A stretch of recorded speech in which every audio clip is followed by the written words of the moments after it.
Good evening. This October 29th, 2025 meeting of the Richmond Advisory Plan Commission is called to order. Would you please call the roll? Lynn Clark, Michael Devine, Here. Dakota Collins, Here. Joe Price, Bruce Whistle, Here. Gary Turner, Here. Rob Tidrow, Justin Scheiben, Here. Brenda Reich, Here. Ken Paust. Here. 7 members present, so we do have a quorum and are able to conduct business tonight. Members should have received the minutes of the September 24th meeting in their packets. Do we have any correction or additions? Move for approval. Second. We have a motion and second to approve the September minutes as received. All those in favor say aye. Aye. Opposed? Motion carried. Proof of publication, was that required for tonight? I'm not sure if it was required, but we do have one. Okay, So I'm just going to go ahead and ask. I'll announce that the notice was published in advance. It states the time, date, and place and the item of the, on the agenda. And I would ask the board to make a motion to accept the proof of publication. So moved. Second.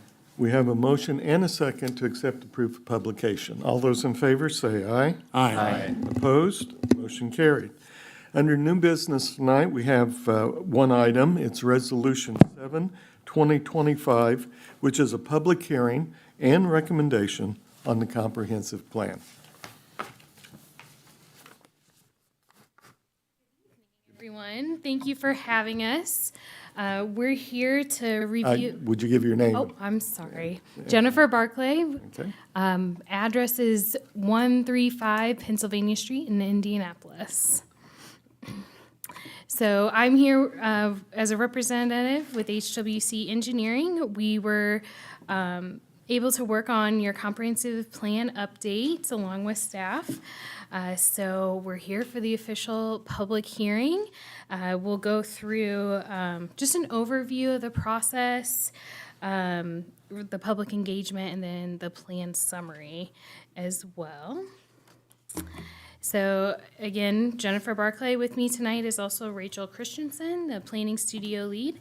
We also had Reese Wimmer, planner on our team, and then Brian Sheehan with business development from the HWC team. So an overview of the plan. A comprehensive plan, as I'm sure you all know, is a long-range document that guides development. It's used by leadership, staff, and helps property owners make decisions about growth in the community. Legal requirements, you do have to have objectives for future developments, policy for land use development, and policy regarding public ways, lands, and utilities.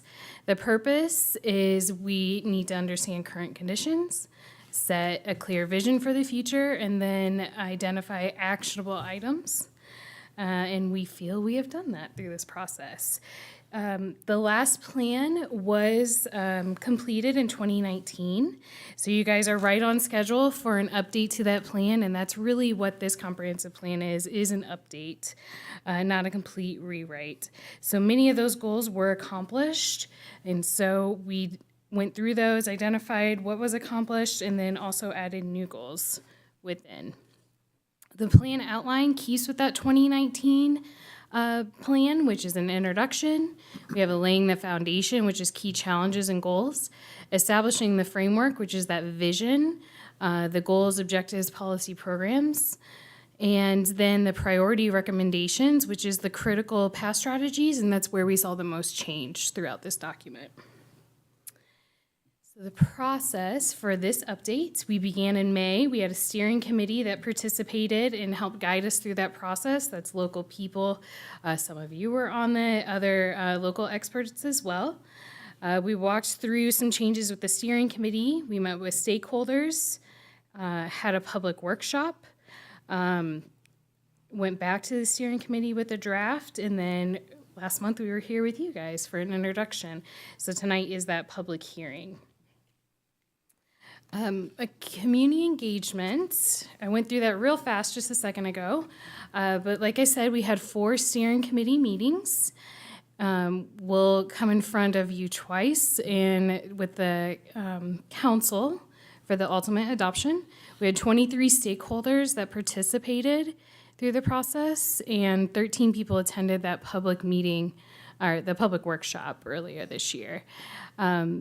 These are a few direct quotes from people at the stakeholder meetings. My favorite has been throughout the process is that Richmond is a well-resourced community. I think that's important to remember and something we don't see often in our line of work working throughout the state. So I think it's something very notable for you. A summary of the plan. So what's changed? We made slight tweak to the vision statement. Some of the goal statements were updated. The future land use map was updated, and then the critical path strategies.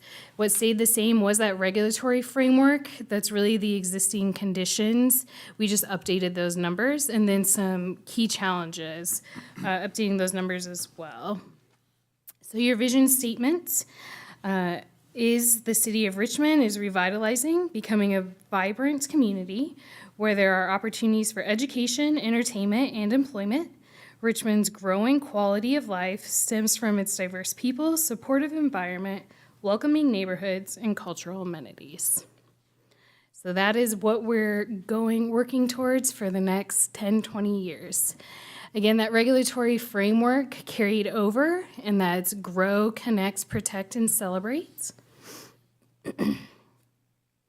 The goal statements, we retired 2 of the goal statements. Community identity, we felt that had been accomplished. And then economic and workforce development really morphed into just economic development. And then we created a new goal category of quality of life, and that you can see here. The critical path strategies is where by far you see the most updates from the 2019 plan. So that's something to really dive into through that. And then the future land use. We'll just go to the map here. So something to know is the urban edge along the 5th Street corridor was updated. We expanded that industrial area in the northwest portion. I do want to note, I believe you guys all received a memo from us of the changes since the introduction. We did expand that a little bit more from our last meeting based off of some feedback we received. Expand traditional neighborhoods in that southwest portion of the city, so that's the yellow orangey color you see. And then expand commercial and traditional neighborhood in the southwest portion of the city as well. So just to review, I think each of you got this memo. So from when we were here last month, these are the specific changes that we made in the documents. We updated the cover page to include that new logo. We did revise some language, using sidewalks, trails, bike facilities to using bikeways, and we did that in several places. We did move a goal of a master plan in the critical path strategy, a bicycle and pedestrian master plan, into a different category. And then the future land use map, we just went over those small changes there. And then we did add the Morrison Reeves Library to parties involved in 2 different critical path strategies, 5 and 6 as well. With that, do you guys have any questions for me? Any questions for Ms. Barkley? Thank you. All right, thank you all. We appreciate your time.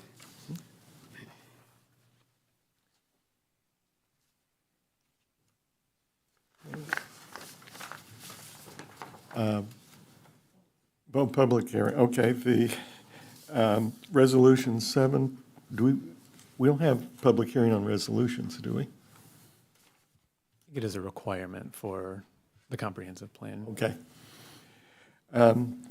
So now we're open for public discussion. If there's anyone wishing to speak either in favor or in opposition or make any additions, would you please come to the mic?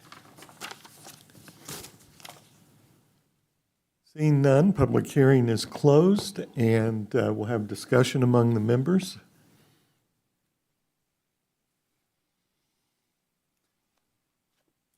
Well, hearing none, we'll get a staff report. There's no staff report. planning staff would recommend approval of the comprehensive plan refresh. Thank you. I was just hoping to hear from somebody. Well, Okay. Mr. Chairman, I would say I think the steering committee, who, I want to thank all the folks that were on that steering committee that worked.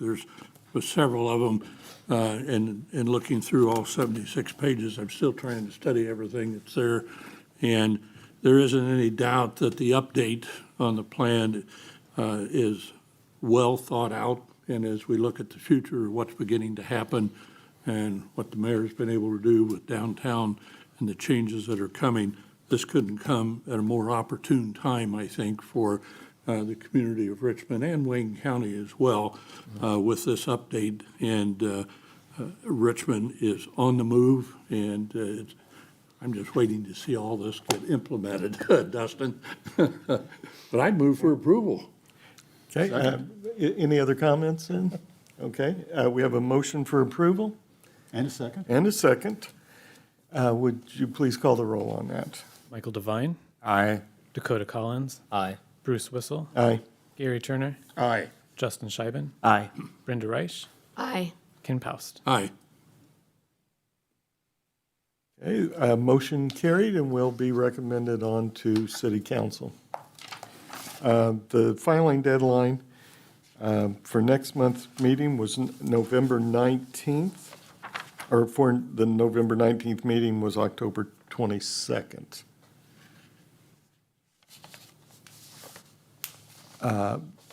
So do we have anything planned for next Do month? not have any items for November. Okay, great. No other business to come before the commission. We'll accept a motion for adjournment. So moved. Second. Motion second to adjourn. All those in favor say aye. Aye. Opposed? We're adjourned.